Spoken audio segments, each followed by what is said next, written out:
to exclude the public. I need councillors to move and second this motion.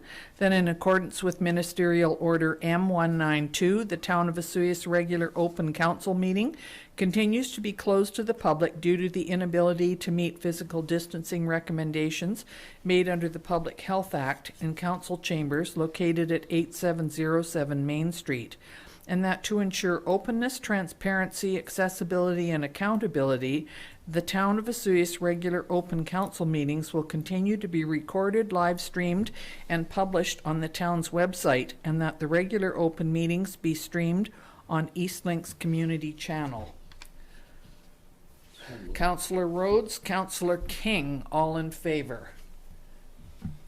Excuse me, Director Zackel, can you move one way or the other? Thank you. Only because I can't see Councillor Harvey when, thank you very much.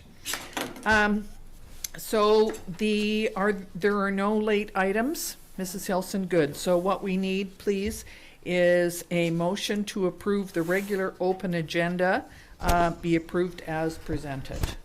Councillor Bennett, Councillor Rhodes, all in favor. Thank you. And the adoption of some minutes. The regular open minutes of January the 12th. Could we have a motion to approve those, please? Councillor Harvey, Councillor King, all in favor. We okay? Thank you. Business arising from the minutes? None. And first off, under public and other hearings and zoning, bylaws, etc., we have a development variance permit from Ms. McKay. Thank you, Mayor McCordoff.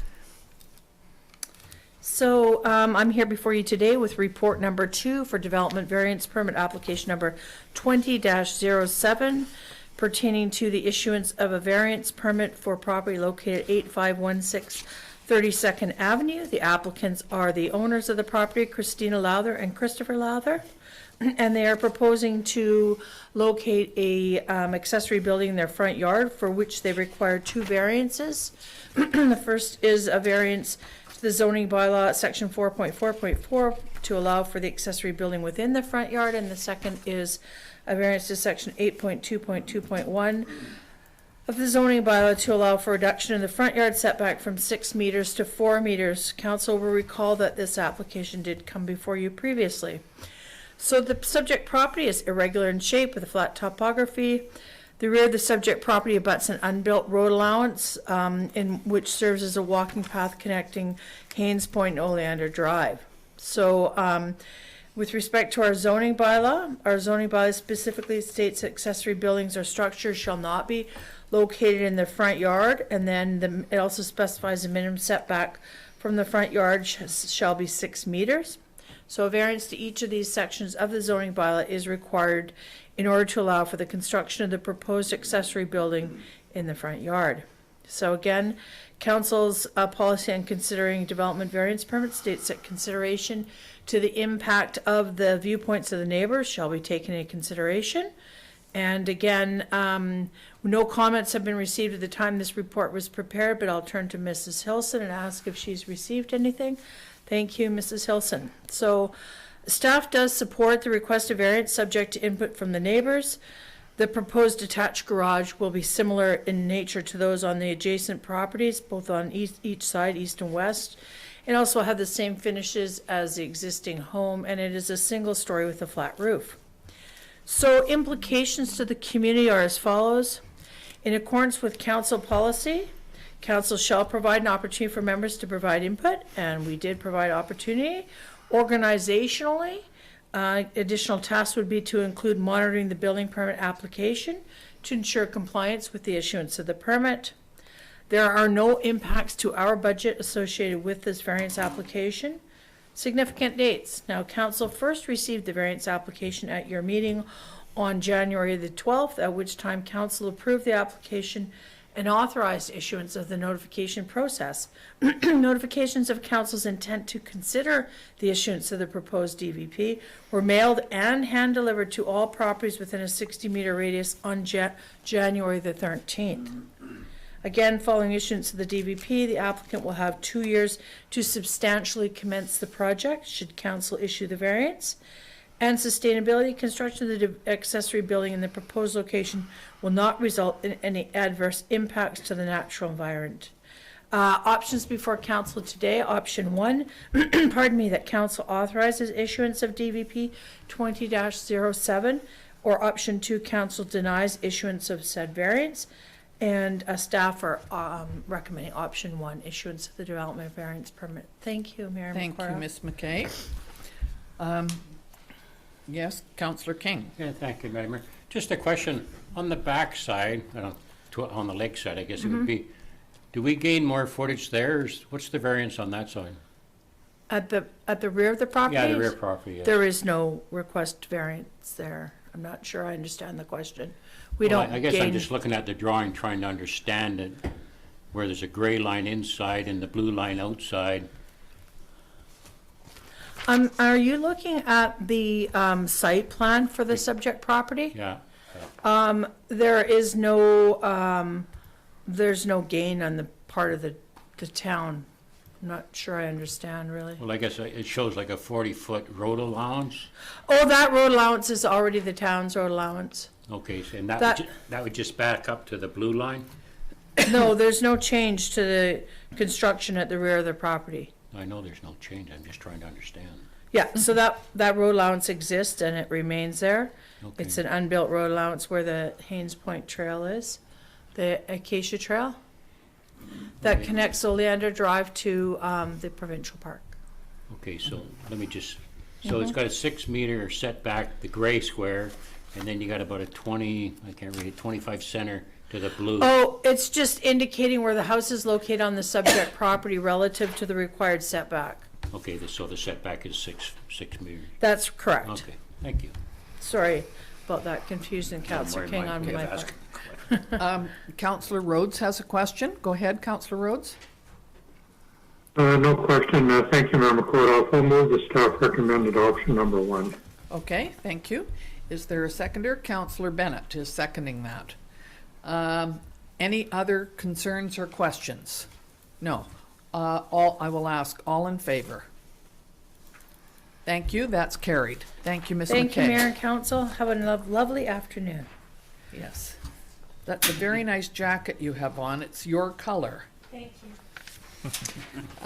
So next is the water. We don't have any petitions or delegations, so we have water districts 8 and 9. Are our water councillors on? Yes, they are. They are both on by telephone? Yes. Okay, thank you. So this is a report on expenditures from accounts payable for water councillors and council to receive for information purposes.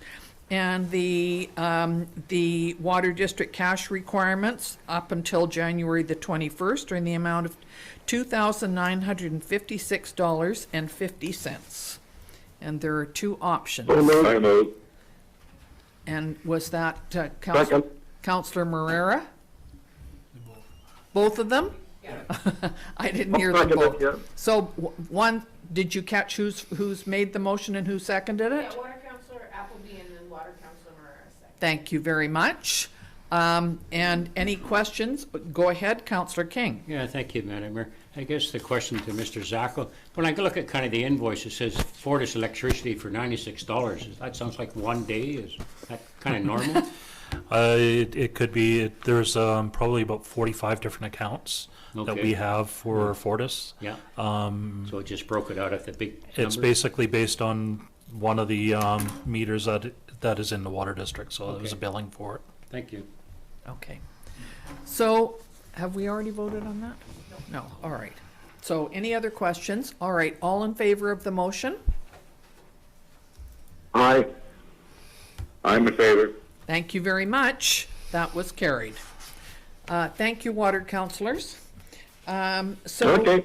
Have a good Okay. Next, there's no unfinished business, so next is some correspondence, and it's from Matt Hassan, President of the Osoyoos Museum Society. Mr. Chabot, are you going to talk to this one, or I wasn't sure? Your worship, I was hoping Mr. Zacco would.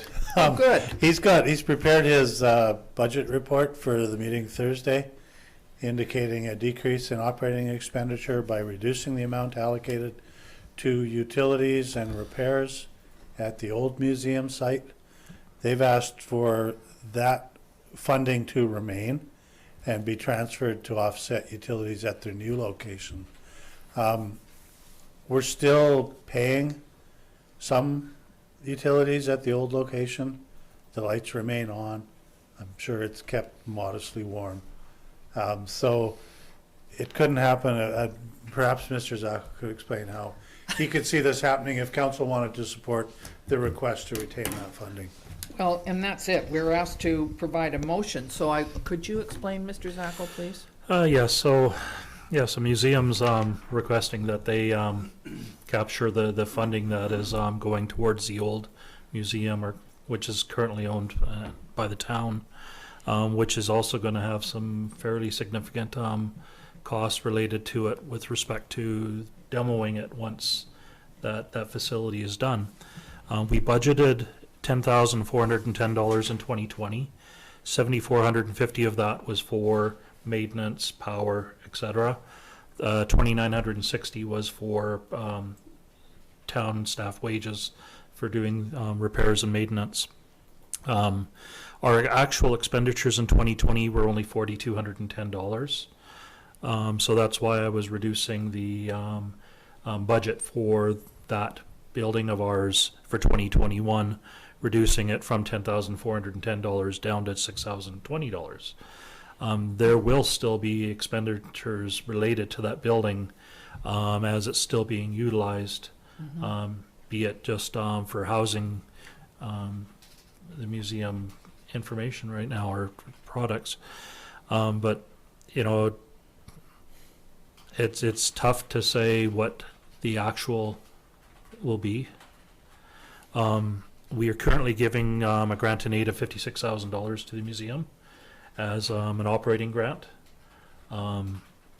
We've given some grants in aid last year for additional repairs to the new location and waiving of, or not waiving of fees, but paying for landfill tipping fees, things like that. So it's a tough one to recommend at this time. I understand they're trying to find other sources of funding to pay for their facility. But council's also in a situation where they're still needing to pay for their current location as well. Yes, So it's a because tough one. there's a lot of anything that's being moved up to the new, hasn't been moved yet. They've moved papers. I was in there the other day. None of the displays have been moved yet, and I know that's going to be done over the next couple of months. So definitely we need to keep the building, the old building, heated and keep it in good enough repair that it doesn't need to have. We just can't turn off the lights and lock the door. That we Yep. can't do, so I get it. I have some questions over here. Councillor Rhodes, would you like to go ahead? Thank you, Mayor McCordoff. Question for Mr. Zacco. Do we have a reserve fund for the demolition of that building? Yes, we do. I believe that reserve fund is $40,000. But in discussions with our Director of Operations, he believes that the demolition of that building will be a bit higher than that. So, So we don't want to use that. Is that what you were thinking? yeah. Councillor Rhodes? Well, I'm kind of concurring with Mr. Zacco's comments regarding this. It might be a matter that's better discussed on Thursday at our budget meeting, though, I would think, rather than today. Maybe that's what the intent was. I'm not sure. Were they expecting an answer soon, or could we defer this and include it with our budget deliberations on Thursday? They were hoping for an answer, but definitely, I think this could be something that council can discuss as a whole during budget deliberations. Yeah, it's only 2 days off, yeah, so, yeah. you know. Go ahead, Councillor Thank you, King. Madam Mayor. I just want to get clarity. We support them for the 56,000 grant and aid, and then we also support that extra 10,000 for maintenance. Is that correct? Correct. But that's maintenance and upkeep of a town facility, a town-owned facility. This one, the building is owned by the regional district and not the town. So the museum is looking to offset their operating costs, is what they're looking for. But if they don't get moved sort of for 8 months, then we'll still be paying 6,000-7,000 possibly. Correct. Yeah, okay, we'll talk about it Thursday. And it's not just the museum that has things in there, because the Festival Society has a float. So no demolition until we find a place for the float. It could be a couple of years. That's my bugbear. See if it floats. Here, with all of the stuff, have you seen what's in there already? Oh. Okay, so go ahead, Councillor Rhodes. Thank you, Mayor McCordoff. Just wanted to echo some of Councillor Harvey's comments at past meetings. If this does, arrive on Thursday as part of our budget deliberations, it would be important to have some detail, both, an estimate of actual costs of what they're requesting. It was a little vague in the letter, and it would be important to see the overall effect to the budget that we're deliberating on Thursday. Could that be provided, Mr. Yeah. Zackel? Yeah, the overall impact on the budget is in the budget package, but as Okay. far as this additional request, yes, I can have those numbers. Thank- Because ultimately what it is the museum's looking for an extra $8,000 is how I read this. Yeah, because we still have to pay it down there, so you're Correct. right. Okay, does that make sense, Councillor Rhodes, that we wait until Thursday and discuss it with Mr. Zackel then, and he will get the information for us? Yeah. I think it's important for us to make it part of the budget on Thursday, yes. Okay. Councillor Harvey? Yeah, just following up on that. So if I understood Mr. Zackel's comment on modifying the budget package, it would be to increase the grant from 56 to 64, for example, as a consideration? Yeah, we would have to find somewhere that this would be placed, either Rather than a new line item, for example, because that 56 is for operating, right? And this is an operating cost. you are 100%. You are 100% correct. Then it would be council's decision if they want to do that and where they're going to get that sources of funding, if they're going to reduce their grants and aid, increase taxes, or vice versa. So, yes, definitely it would be related to that line item. Thank you. Okay, thank you. So that looks like we will leave this for 2 days, and at our budget meeting, it will be brought up again. Okay, with everybody? All right, thank you. Next is, and you don't need a motion to say that, do we? No, we can just leave it? Okay, That item shows up as a discussion anyways because you were recommending a reduction to the allocation in that line item, right? I was in our museum operating, is where we were doing it.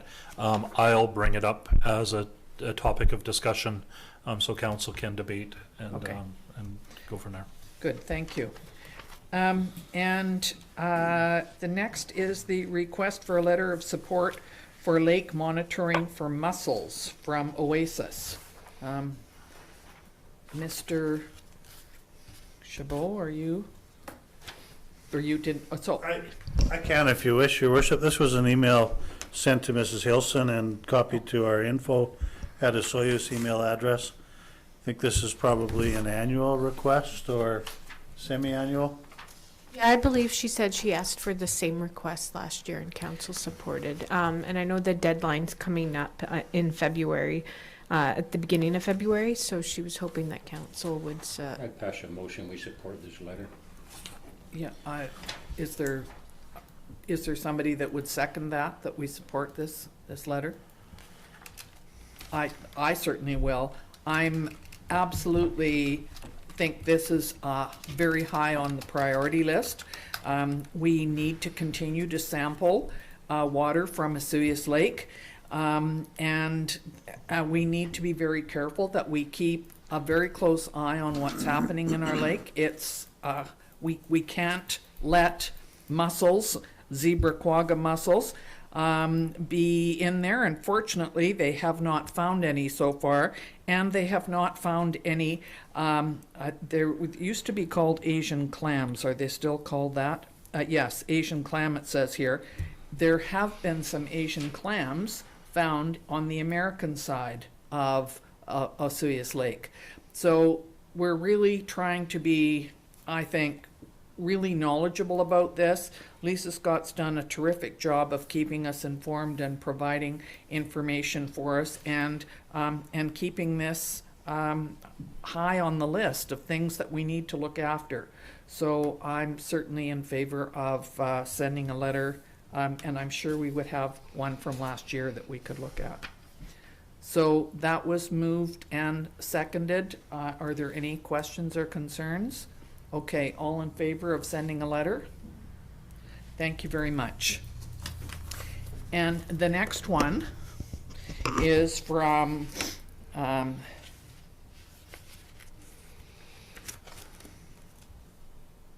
okay, so that's, oh, there's just a copy of what they think we should write.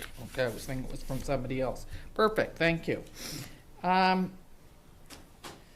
So next is under staff reports, and this would be request for funding Osoyoos Secondary School bursaries. Is that you, Mr. Zackel? Yes, thank you, Member Kordoff. So this request for funding from the Osoyoos Secondary School. The Osoyoos Secondary School sent out their application to the organizations looking for scholarships, bursaries, and awards for graduates of the Osoyoos Secondary School. The date for receiving the completed form is February 5th, 2021. There are three categories in which financial donations fall into. Scholarships, which are scholastic requirements to qualify. Awards, the award is neither scholastic or financial need requirement to qualify. And bursaries, the student must demonstrate financial need or hardship to qualify. So the overview, the town of Osoyoos has been contributing 3 bursaries annually to graduating students of Osoyoos Secondary School in the amount of $1,000 for a number of years. This is an annual request made by the Osoyoos Secondary School. Consideration may be given to council if they wish to give a longer-term commitment for the graduating students. In 2018, council passed a resolution to commit for the years 2018, 19, and 20 for 3 $1,000 bursaries. The school has also provided options for how to fund these, dispersing the funding, and one is paying the funds directly to the Osoyoos Secondary School Scholarship Foundation, paying the funds to Osoyoos Secondary School with the funds being held in trust if unclaimed for 18 months and transferred to the Osoyoos Secondary Scholarship Foundation for disbursements to future graduating students, or dispersing the funds ourselves.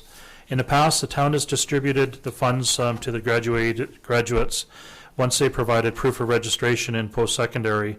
However, allowing the school to administer the disbursements may make it easier for the students to receive their funding, as the school has most of the student information intact.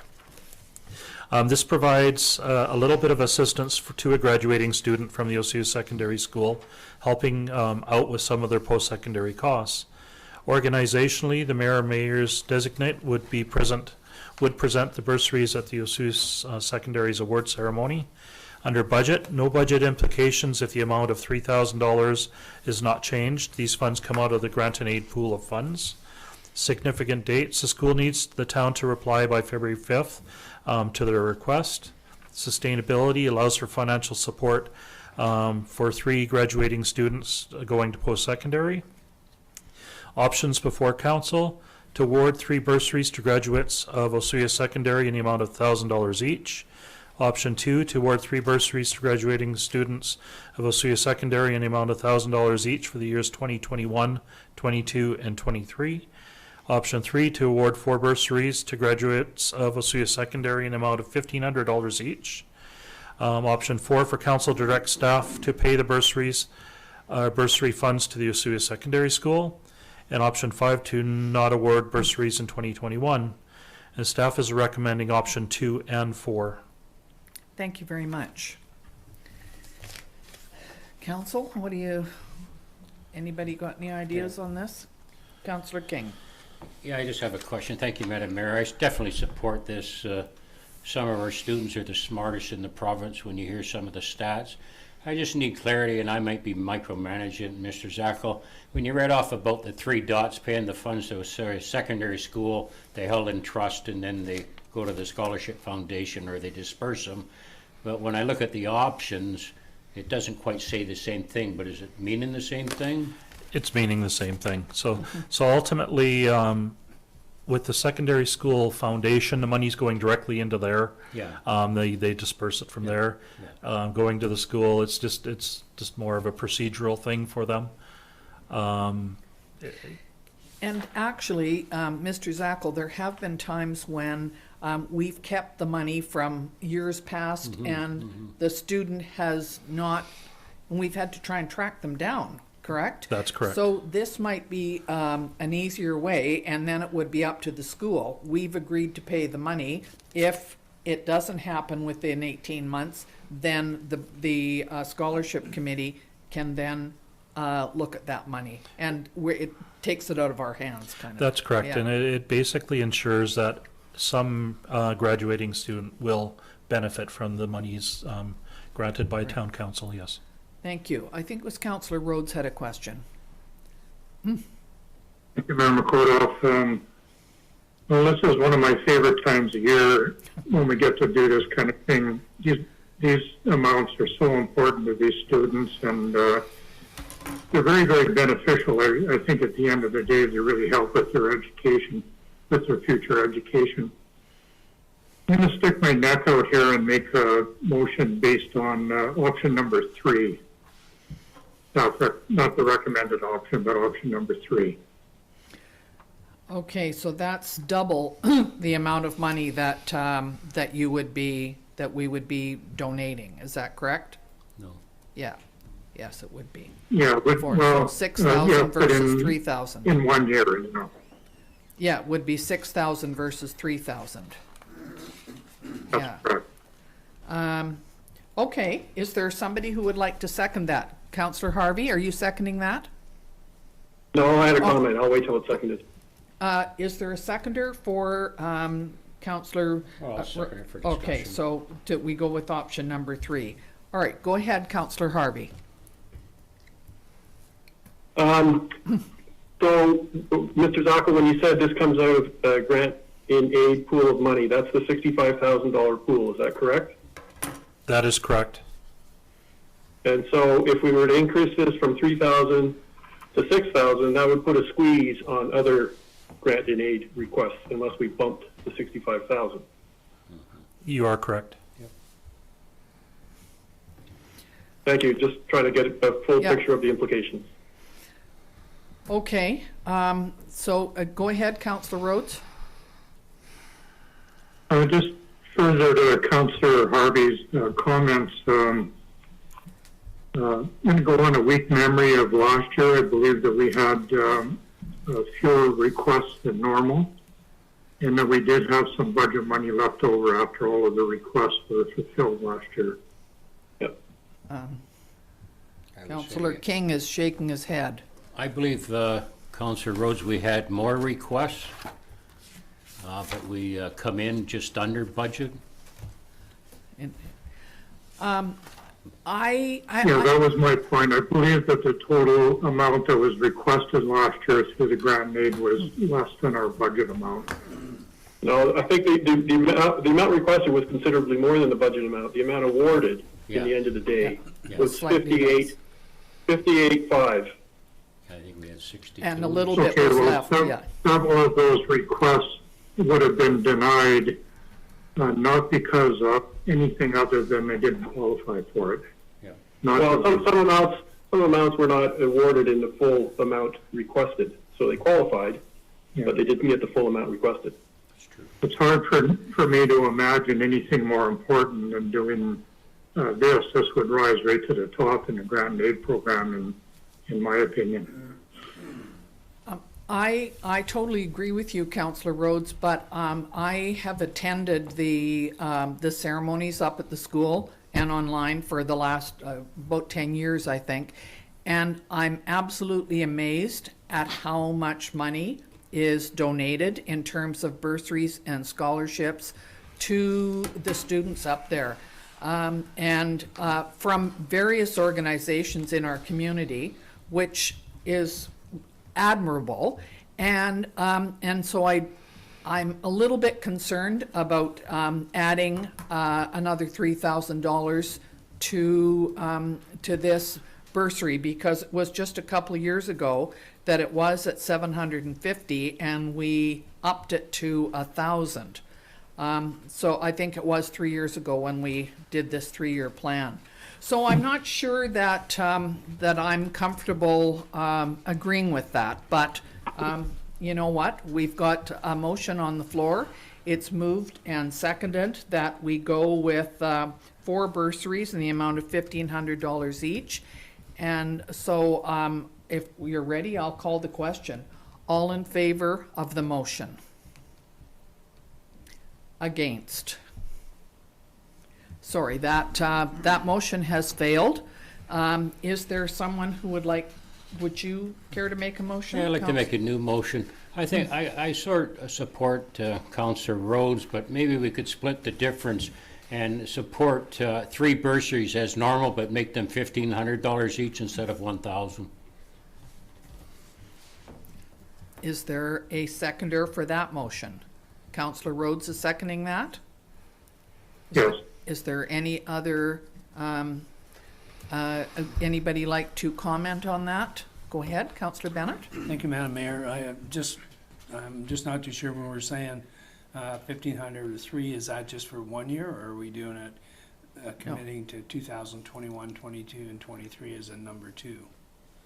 Was that what your motion One of meant? them we're doing for 3 years, and number 3 we're just doing to award 3 bursaries to amount of 1,500. So are we doing this for 1 year, or 3 years, or 4 years? I'm a little...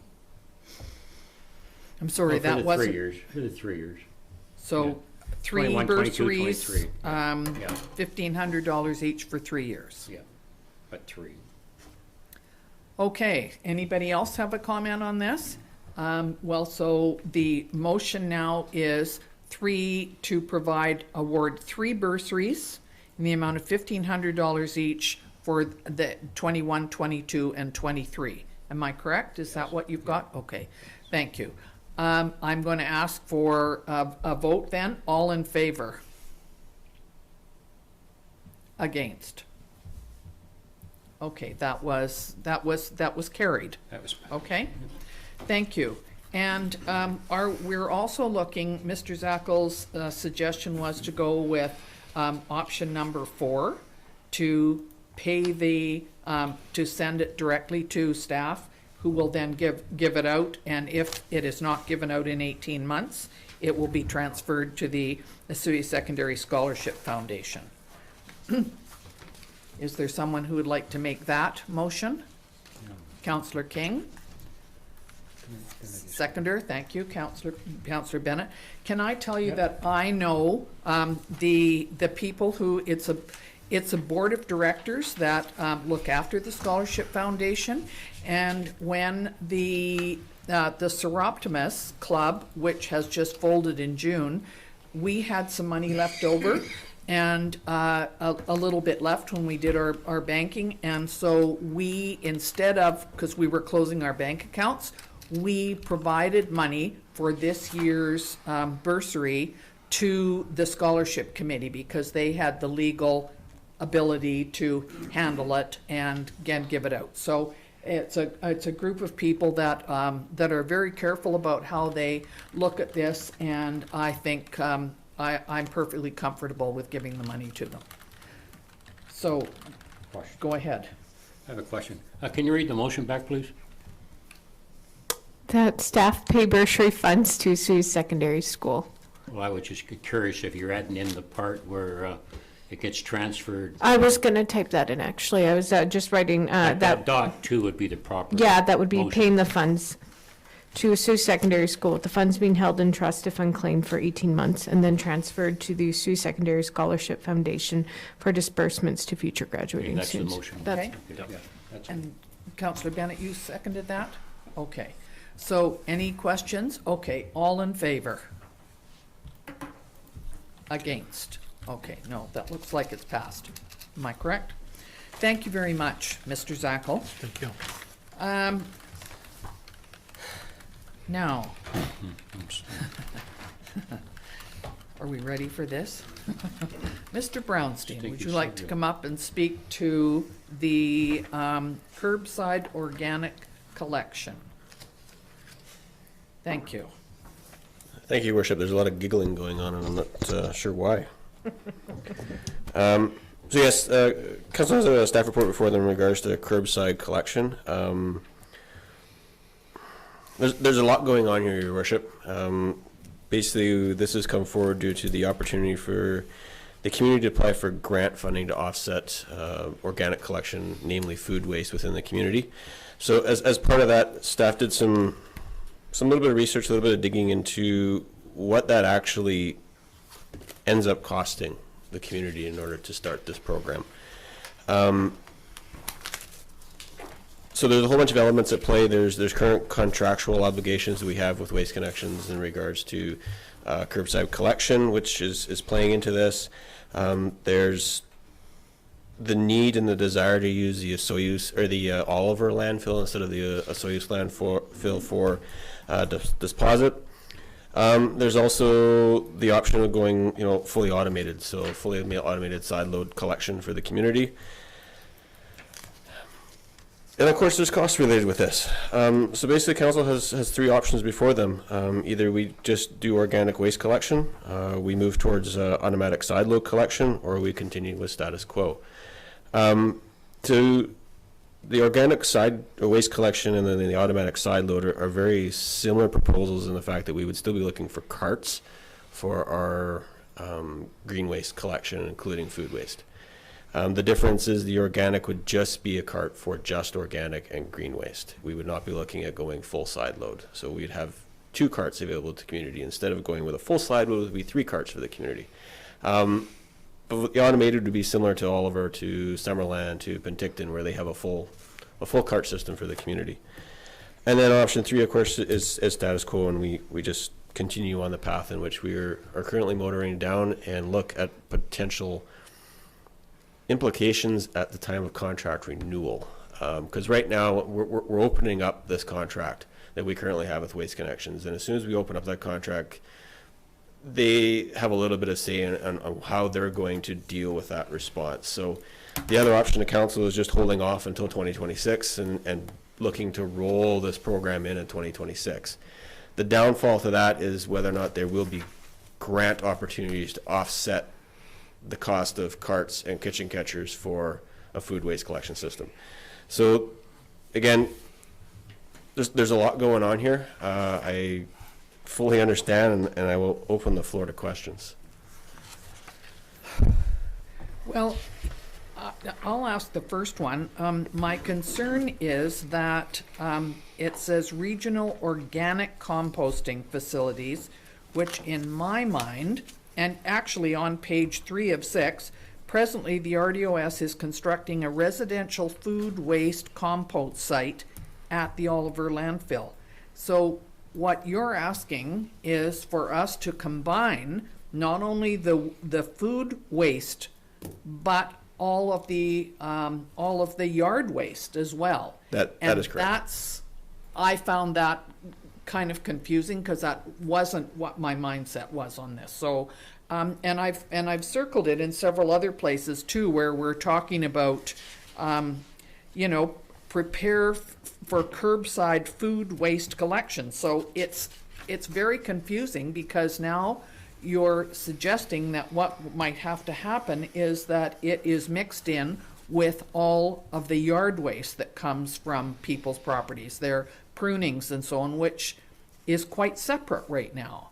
And mixing it in, I have a concern with that, not only with vermin and rats and the smell and so on. And I realize that what you're suggesting here is that it might be, we might have to change to a weekly collection of yard waste and kitchen waste mixed together in order to not have that problem. Is that? That is correct, Your Worship. So the understanding I have of the RDOS's proposals is the fact they were looking to integrate food waste with yard waste. Food waste on its own has more of an issue trying to compost it than you look to include it with yard waste. Your ratios of yard waste to food waste are probably about 80% to 20% food waste. So you're allowed to bring those together in a common composting facility where you don't have as much odor concerns, you don't have all this stuff, because the yard waste component offsets the food waste component. If the RDOS was looking at just a food waste composting facility, that would be a completely different ballgame. And as far as I can tell, that's not what they're proposing in any of their long-term plans. It was pretty evident in their regional solid waste management plan. This was supposed to be a regional facility for all organic waste, which includes your yard clippings and your food waste. Okay. And it's a sort of a different way of looking at things, and it might take a while for us to kind of understand it all. And I'm sorry, Councillor Harvey, you go ahead. Thank you, Madam Mayor. I think the discussion of these kinds of details are well, whatever. It's important, I suppose. But to me, the key thing is that either of these options costs in the order of $150 per year per residence. We had enough of a battle, and as you recall, I voted against it for the blue bins, and that led to a $43 increase per household. To ask, people like to participate and recycle, to oblige them to pay $43 a year for the privilege, I thought was outrageous. Now, people may or may not recycle kitchen waste. To oblige them to pay $150 per year to feel good about it is beyond outrageous. And so the only option for me is option 3, which is to remain the status quo, notwithstanding, that it would be, how does it get stated in here, inconsistent with policy directions and goals. It's too expensive. Thank you very much, Councillor Harvey. Councillor King. Yeah, thank you, Madam Mayor. I would also support option 3 and stay status quo as the RDOS moves forward and we see exactly what we're doing, because I think we're kind of moving ahead of them by supporting this. So I'd rather see us stay status quo at this time. Anybody else have any concerns that they'd like to share with us? No? So, do we need a motion to go ahead with this? And I'll make a motion. Option number 3, that we stay status quo at this time. is there a seconder for that? Councillor Harvey, you're seconding that? Councillor Rhodes, did you have something to add? No, I was seconding. You were just, okay, Yes. sorry, all right, so we've got, so and I do think that if we sort of went with this, that we would look at this again in a couple of years. That's the idea behind the motion. So what happens, well, if we go with this motion, what happens to the, then you would not apply for the grant funding, That is correct, Your Worship. We would not be applying for the grant funding. but we would give support letters to the other 2 communities, Yep, the that is correct. RDOS and Yep. Summerland, that are supporting? Yep. Okay. All right, so is there any other questions or concerns about this issue? All right, so the motion is that we go with option number 3, which is status quo. I'll ask for a comment. All in favor? That is unanimous. Thank you. Thank you, Your Worship. And thank you for going ahead with providing all these options and looking into this, Mr. Brownstein, because I know it was a lot of work to collect all this, but it just somehow makes it kind of confusing. So, is there the other thing that we had asked about was to sign a support letter for the RDOS and the District of Summerland for their Clean BC Organic Infrastructure and Collection Program grant application.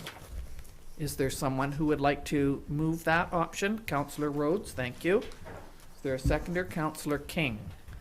Any concerns about that? I did get the one from the District of Summerland yesterday, which I forwarded to everyone. Okay, so have you got that, Mrs. Hilson? Great, so I will ask for a vote on that then, please. All in favor? Thank you very much. That's unanimous. Yep. Thank you, Your Worship. Okay. Thank you. Next is the Penticton Model Aviation Club. Mrs. Hilson. Thank you.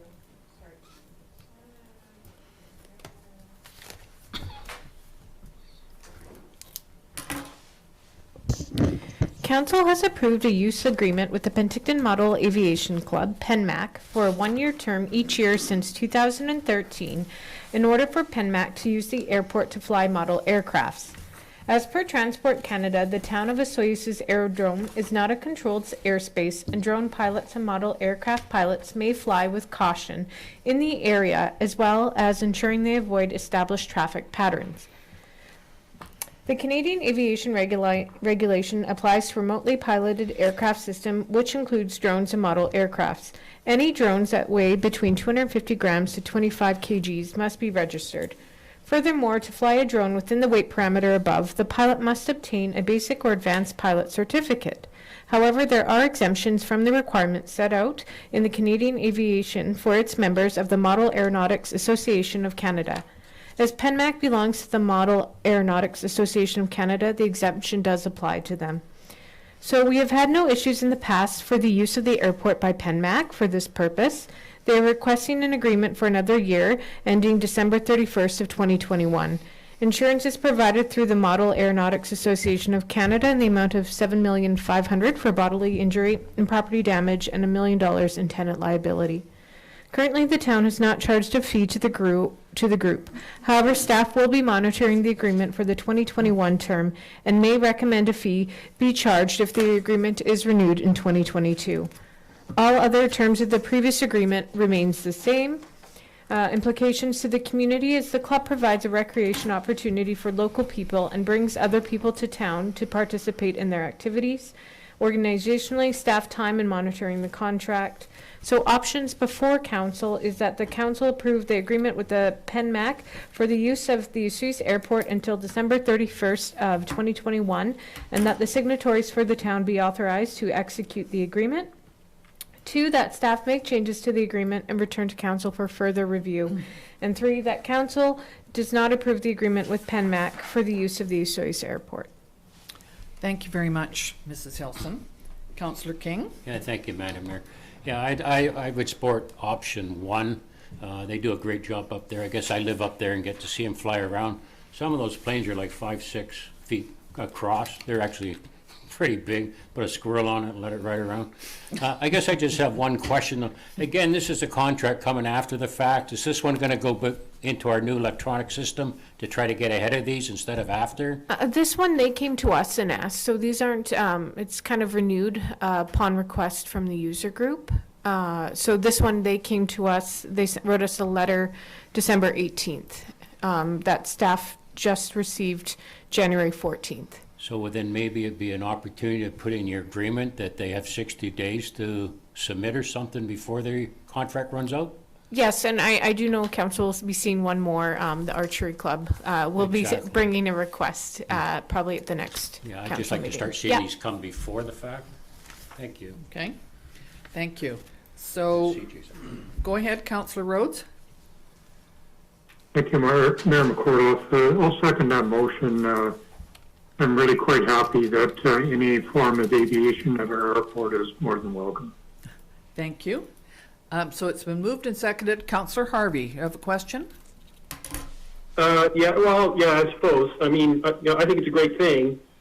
I'm just a little bit concerned reading the contract about potential conflicts between club activities and incoming aircraft. And I see on page 3, item G, that the grantee is permitted to use the lands on the condition that when flying, a spotter is in attendance to advise of approaching aircraft at least 14 years of age. That seems not really very strong. And I wonder, down at item J, it says the grantee is responsible to inform the town 48 hours prior to any activities. And does that include normal club flying days? Because then it's posted with NAV Canada, wherein an incoming pilot would have to file a flight plan and I suppose get a notice or a warning. I just don't understand how all that works, and I'm concerned with the safety. Councillor Harvey, Director Bonstein nodded yes, that they do, for their club days, they do let us know, and then we put a NOTAM on the airport. So the pilots would be aware that they're out there. So the spotter is a redundancy then? Yes. Okay. Thank you. And Director Bonstein's letting me know that it is a requirement of Transport Canada for them to have a spotter. Okay. Okay, so we're comfortable with this? So the motion is to go with option 1. And I'll call the question. All in favor? Thank you very much. And next is the general net payroll and Sun Bowl Arena financial accounts. And to report on expenditures from accounts payable and payroll information for council to receive for information. General cash requirements of $731,228.85. Sun Bowl cash requirements of $10,992.66, and net payroll accounts at $84,225.07. And so we need a motion that council receives the general Sun Bowl and payroll accounts cash requirements to January the 26th, 2021, and in the amounts that I just read. So it's slightly different than the way we handled it last month. So I just want to make sure you understand that. Is there a councillor that would like to make a motion that we approve this? Thank you, Councillor Rhodes. Seconder, please, Councillor Bennett. Any questions, concerns? Okay, all in favor? Thank you. And we do not have any bylaws or new business or notice of motion, but we do have some reports. The Accessibility and Age-Friendly Committee minutes of December the 15th, 2020, and the same committee met on January the 7th, 2021. So, Councillor King, you have been at both of these meetings. Is there anything that you would like to add before we have a look at this? Other than it was put out to the public for some new representation on the committee. I believe there was 4 or 5 names come forward. They have appointed 2 or 3 new members. So the people that are on committee are very excited to meet the new people and move forward. Good. Thank you very much. Anybody else have any questions? Okay, so what we need is that we need a motion, please, that the Accessibility and Age-Friendly Committee minutes of December the 15th and January the 7th be received as information. Councillor King, Councillor Bennett. All in favor? Thank you very much. And now, Mr. Chabot. Yes, Your Worship, I have a brief report today. Okay. Just update council on the process to hire a fire chief. We've completed the preliminary interviews with a long short list, reduced that down to 3 candidates for further consideration, confronting some challenges with some people's ability to travel being restricted due to COVID-19 and their positions within emergency management organizations, a couple of them being from out of province. And so that poses some challenges for us. So it's taken a little longer than expected. Both of the deputy chiefs assure me that they can continue to operate the department and that they're happy to wait as long as it takes to get the best candidate we can get. Good. Council might have noticed as well that we reconfigured very slightly the executive assistant communications coordinator position. We reassigned responsibility for IT support, liaison with our IT contractor to the finance department, took out those job qualifications, requirements, skills that we were looking for with respect to that area, focused it a little more sharply on executive assistant and communications qualifications. So that'll been re-advertised. It'll close on February the 12th, hoping to get some qualified applicants. As council knows from this morning's meeting, the Director of Community Services and I met a couple of times with the Desert Park Society representatives to discuss repairs to the RV sites located there that support equestrian users, and also preliminary discussions regarding a new agreement to occupy the site and make use of it, and probably be for a 5-year term. We'll look at options to do it for longer, but we might be limited due to regulation for 5 years at a time. They made a good presentation today to the Committee of the Whole. Community Services is investigating a couple of options for Family Day. There's a little bit of funding to put something on for the community, but again, we're challenged by what exactly can we do and follow with COVID-19 protocols. It may be something as simple as opening up the Sun Bowl Arena for skating times. The rules would apply again. People would have to phone ahead, book a time, sign a COVID screening form before entering the facility, all of that. It really restricts capacity, but we've had good turnout at public skating so far, and so that's probably at least one event. Community Center continues to offer somewhat reduced programming. They've added a 3rd yoga class. Children's programs are running full capacity. The weight room is still available.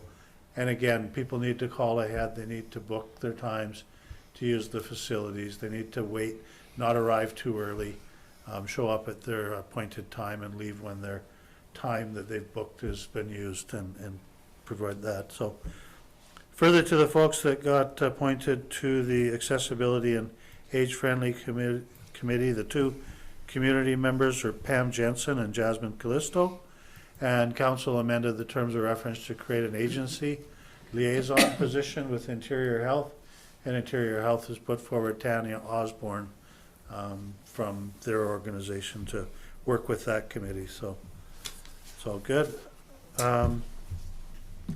Corporate officer's been doing her usual thing, working on human resource issues, helping with job postings, job descriptions, interviews, etc. Had a lot of help with the fire chief interviews, both from Mrs. Hilson, Mr. Zackel, Deputy Chief McCaskill, and the Lieutenant? Captain Chris Parker. So it's been good. Dog licenses are due by January 31st. People are encouraged to come in. Our reduced hours were open between 9 and 1. People can come in and purchase their dog license. Really aids with more of the safe return of pets that may go astray and show up at our facilities for a night's accommodation. Financial services, finalizing the budget. There is the budget meeting on this Thursday at Sonora Community Center so that all the council and senior staff can be together in the same facility. We feel that's more effective for everyone to ask their questions, get their questions answered. 9:30, and it will be webcast available on the town's website as well for folks, because we're still not allowed to have the public attend council meetings. Financial services, a number of other things, water training, grant claims, following up to get claims for disaster financial assistance, going back to the 2018 damage to the Cottonwood Park retaining wall. Things take time. Small grant for OBWB, a sewer grant, I think that they provide annually to the town, being processed. And of course, preparing for year end and the audit. Fire department is planning their training schedule for 2021, completing the first medical class for the NFPA 1001 folks that are in training. I think that both of our deputy chiefs went to training in trail, which qualified them to instruct that course. Good. So then we can do that work in-house. They're interviewing 4 more potential new paid on-call volunteer members.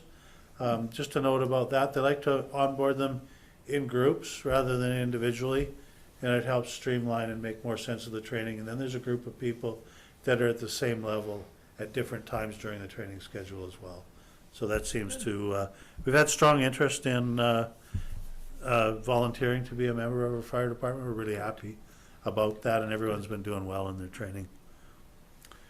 Planning and development stays busy with development inquiries, people looking at properties, people making questions, continuing to work on updated OCP, challenge to present that to the community in a meaningful way with COVID protocols, but hope to be able to do something like that in late February or early March. Business license renewals are underway. BYLAWS Services has been doing what they do. It's a little bit slower time period than the height of summer in our community, and so they've been just trying to take stock and prepare for coming season.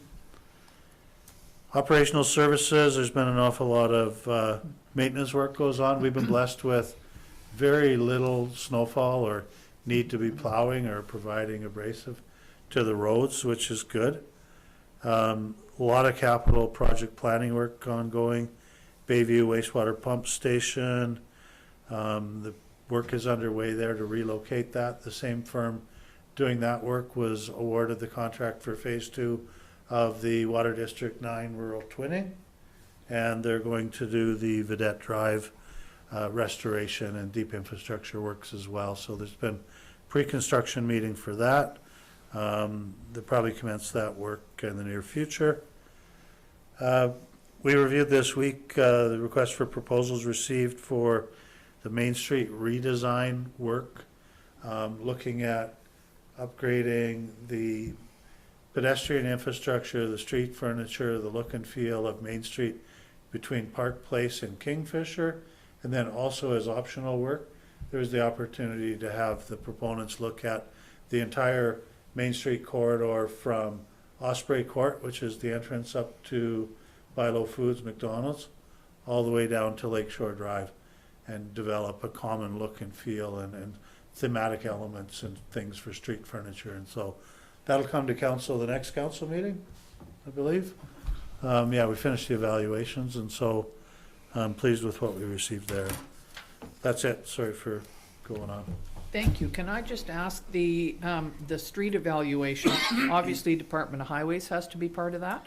Yes, it's necessary part of the RFP. Identified the need to consult and get the concurrence of highways. It's not likely that you'll get a formal approval for works that may or may not take place sometime in the future, but we want them to indicate that generally they are not opposed to what we propose to do.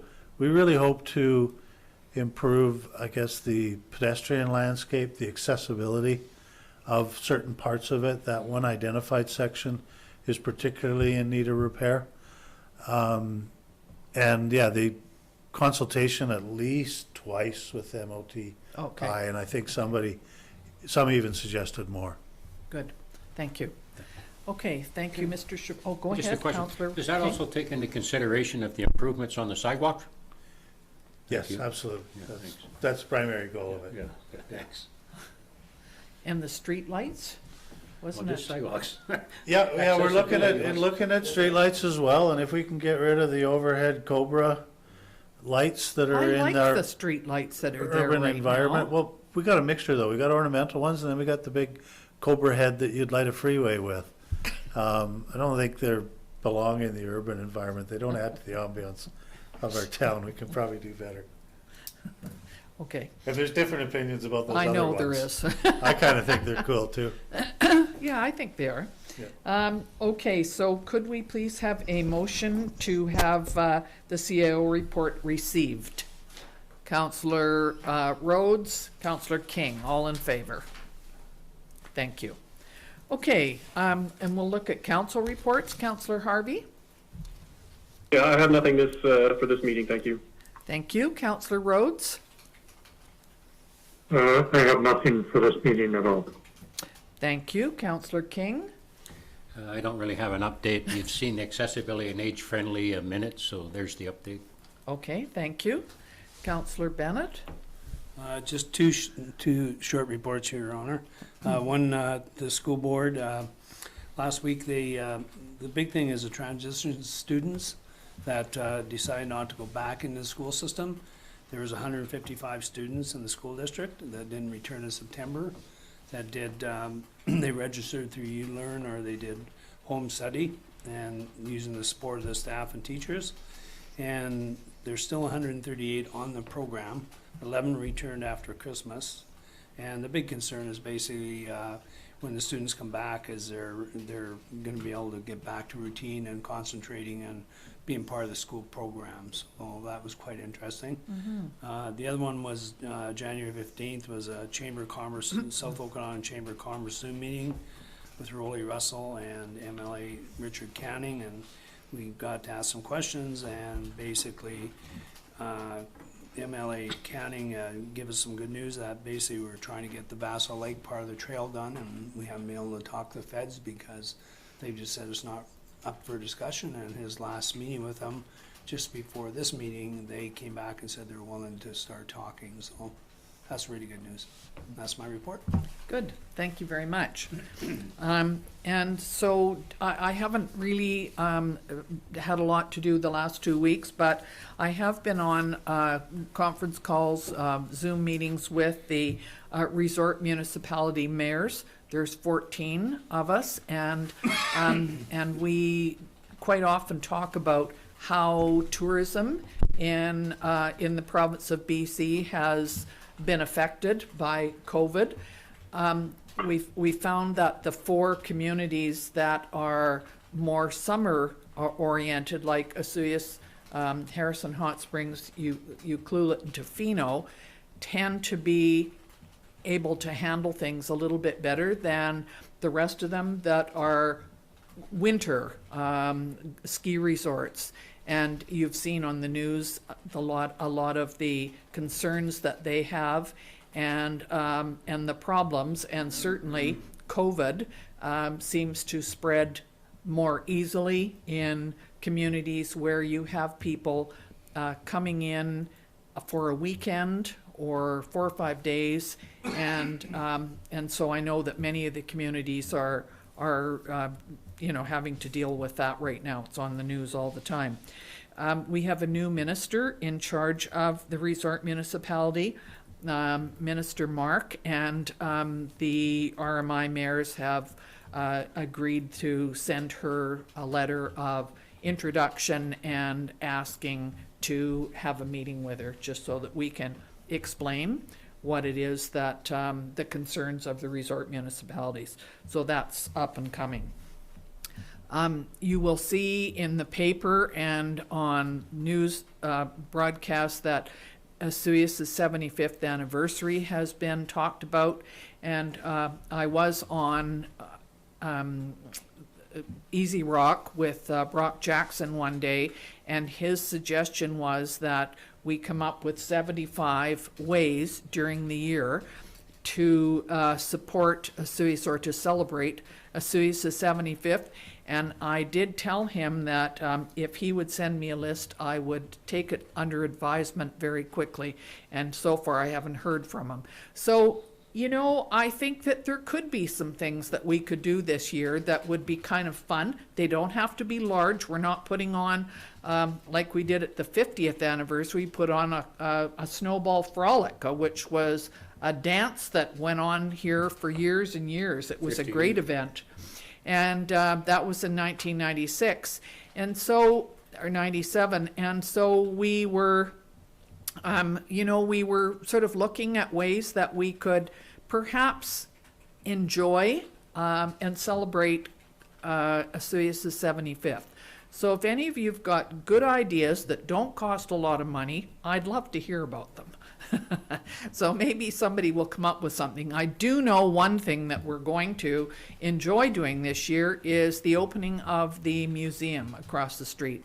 They're doing a wonderful job over there of getting things organized and trying to put up displays. And they're very fortunate. Besides the people that work there who are working hard, we have a lot of volunteers who have just jumped right in and helped them, and a lot of businesses in this town that have also helped them.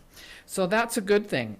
And the other thing that I wanted to mention was we've heard from Dr. Henry often, and Minister Dix, and this is a very trying time.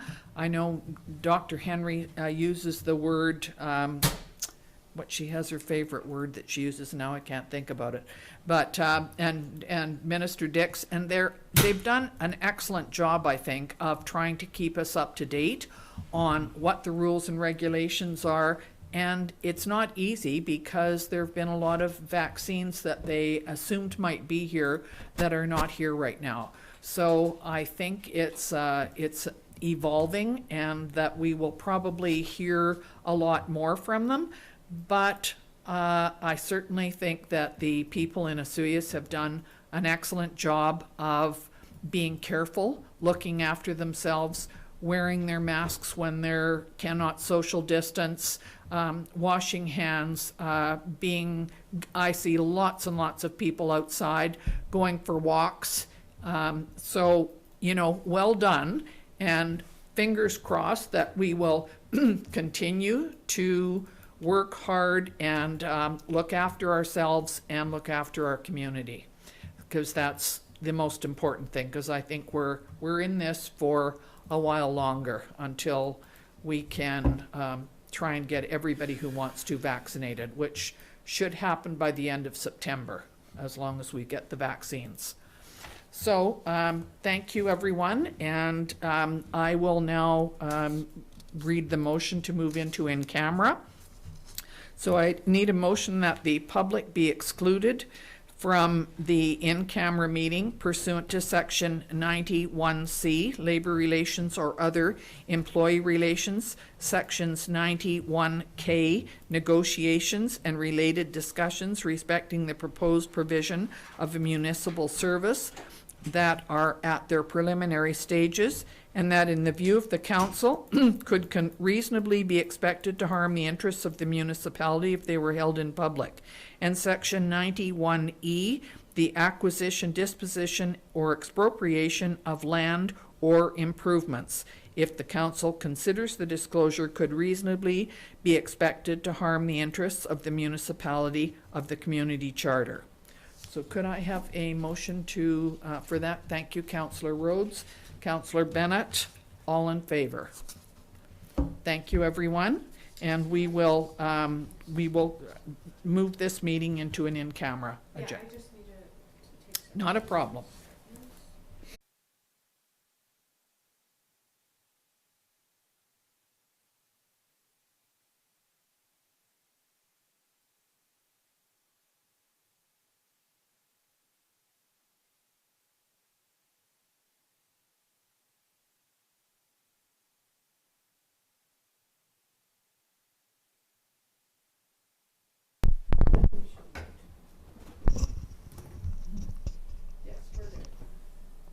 Okay.